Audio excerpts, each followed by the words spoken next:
WhatsApp guys, ओनी sir. और आज के इस वीडियो में हम जानेंगे कि डीसीए एग्जाम क्या होता है टीसीएस में, राइट।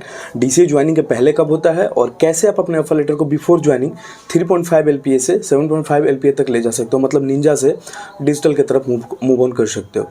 और अगर आप ज्वाइनिंग के पहले ये चीज़ें नहीं क्लियर कर पाए तो कैसे ज्वाइनिंग के बाद भी आप डीसीए देकर अपने ऑफर लेटर को 7.5 एलपीए तक ले जा सकते हो। तो सारी बातें मैं डिटेल में बताऊंगा।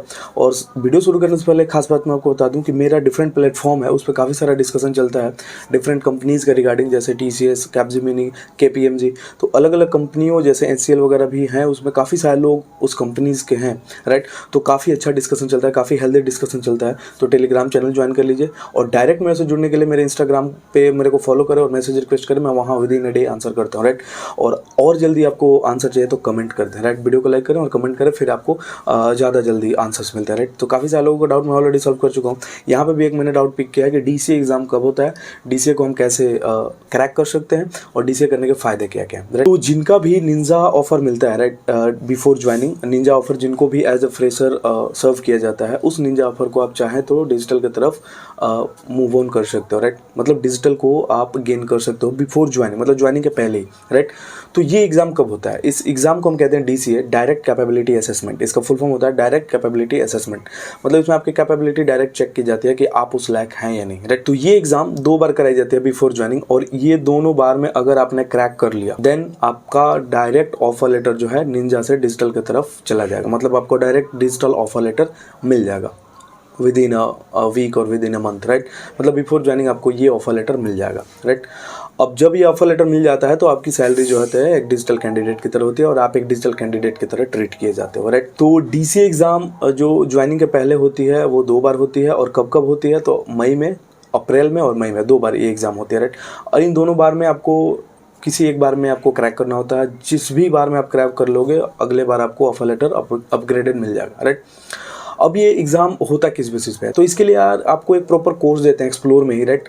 और डिफरेंट हैंड्स ऑन देते हैं। तो अगर आप उस कोर्स को अच्छे से कर लेते हो, आप उन हैंड्स ऑन एक्सपीरियंसेस को कर लेते हो, काफ़ी सारा हैंड्स ऑन क्वेश्चन होता है कोडिंग का, अगर वो आप कर लेते हो तो काफ़ी ईजी रहता है कि आप ये डिजिटल कैंडिडेट ले सकते हो, राइट। आप एक डिजिटल कैंडिडेट बन सकते हो। तो ज्वाइनिंग के पहले अगर ये चीज़ हो जाती है तो आपके लिए काफ़ी अच्छा होता है कि बिफोर ज्वाइनिंग ही आपकी सैलरी डबल हो गई। आप सोच रहे हो 3.5 से 7.5, मतलब 4 एलपीए का अंतर आ गया, राइट। तो सैलरी तुरंत के तुरंत डबल हो जाती है, राइट। और दूसरी बात ये कि अब आप वहाँ से शुरू करते हो, मतलब आप 3.5 से जहाँ शुरू करने वाले थे आप 7.5 से शुरू करोगे, राइट। तो आपको एक अलग तरह का बेनिफिट मिलेगा ड्यूरिंग स्विच और कंपनीज में भी फर्दर, राइट। और अगर आप ये चीज़ें पहले क्लियर न कर पाए, बहुत सारे लोग क्लियर नहीं कर पाते हैं, मतलब इनकी संख्या हज़ारों में है कि वो क्लियर नहीं करते। और इतना आसान भी ये टेस्ट नहीं है। मतलब जितना आसानी से मैंने बोल दिया कि आप क्लियर कर लोगे, आपकी ऑफर लेटर अपग्रेड कर दी जाएगी, उतना आसान ये कोर्स नहीं है। ये कोर्स काफ़ी वास्ट है। मतलब काफ़ी सारे लोग इस कोर्स को इस एग्ज़ाम को क्रैक नहीं कर पाते हैं। तो इसीलिए ये कोर्स मतलब उतना इजी नहीं है। मतलब अगर उतना इजी रहता तो सारे निंजा को डिजिटल में कन्वर्ट करा लेते अपने, लेकिन ऐसा नहीं होता। बहुत कुछ परसेंट, मतलब 2-4% लोग ही ये काम कर पाते हैं, राइट। आप अपने आस पड़ोस में देखेंगे तो डिजिटल कैंडिडेट को जो टैग मिलता है, जो ऑफर लेटर मिलता है, वो काफ़ी कम लोगों को मिलता है। और उसमें भी जो निंजा से डिजिटल की तरफ जाते हैं उनकी संख्या और ज़्यादा कम होती है। हाँ, ज्वाइनिंग के बाद आप चाहो तो ये काम आसानी से कर सकते हो। विंग्स 1 डीसी एग्ज़ाम करके एक होता है, तो उसमें भी डायरेक्ट कैपेबिलिटी असेसमेंट होता है, लेकिन उसका नाम विंग्स 1 विंग्स 2 करके दे दिया गया, राइट। और ये काम भी मतलब उतना आसान नहीं है जितना आप सोच रहे हो, राइट। मतलब अगर आप ये चाह रहे हो कि ज्वाइनिंग के पहले या ज्वाइनिंग के बाद डिजिटल कैंडिडेट मैं आसानी से हासिल कर लूँगा, तो that is not possible, right. वो इतना पॉसिबल भी नहीं है और इतना आसान भी नहीं है, वो इतना ईजी भी नहीं है।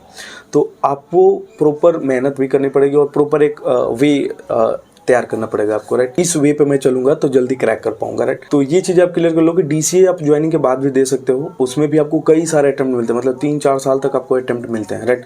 तो वो भी आप आसानी से काम कर सकते हो। तो अगर आप ज्वाइनिंग के बाद मतलब डीसीए विंग्स 1 का एग्जाम देना चाहते हो तो हर साल 2 बार वो एग्ज़ाम होता है। तो आप दोनों बार में किसी एक बार में भी फॉर्म फिल कर लो, और कहीं भी किसी एक बार भी अगर आप उसे क्रैक कर लेते हो तो आपकी सैलरी अगले महीने तुरंत डबल हो जाती है, राइट, अगले महीने। तो ये काफ़ी अच्छा होता है। तो ये 2 चीज़ आप क्लियर कर लो कि ज्वाइनिंग के पहले अगर आपका निंजा ऑफर लेटर है तो आप डीसीए एग्जाम दे के डायरेक्ट इंप्रूव कर सकते हो अपने ऑफर लेटर को और डिजिटल कैंडिडेट का टैग पा सकते हो। अगर आप ज्वाइनिंग कर लेते हो तो ज्वाइनिंग के बाद भी विंग्स 1 विंग्स 2 करके एग्जाम होता है, उसको भी आप क्रैक करके अपने ऑफर लेटर को डबल कर सकते हो। हाँ, लेकिन इनोवेटर, डिजिटल से इनोवेटर में जाने के लिए आपको ज्वाइनिंग के बाद ही ये काम करना पड़ेगा। ज्वाइनिंग के पहले कोई ऐसा एग्जाम नहीं होता कि आप डिजिटल से डायरेक्ट इनोवेटर में चले जाओ, राइट। तो ये डाउट मैंने आज आपका क्लियर किया। तो अगर आपको ऐसे और सारे डाउट्स हैं तो कमेंट करो, मैं उस पर वीडियो ही बना देता हूँ। और मेरे प्लेटफॉर्म से जुड़ जाओ और चैनल जरूर सब्सक्राइब कर लो। मिलते हैं नेक्स्ट वीडियो में नए टॉपिक के साथ, तब तक के लिए गुड डे, बाय।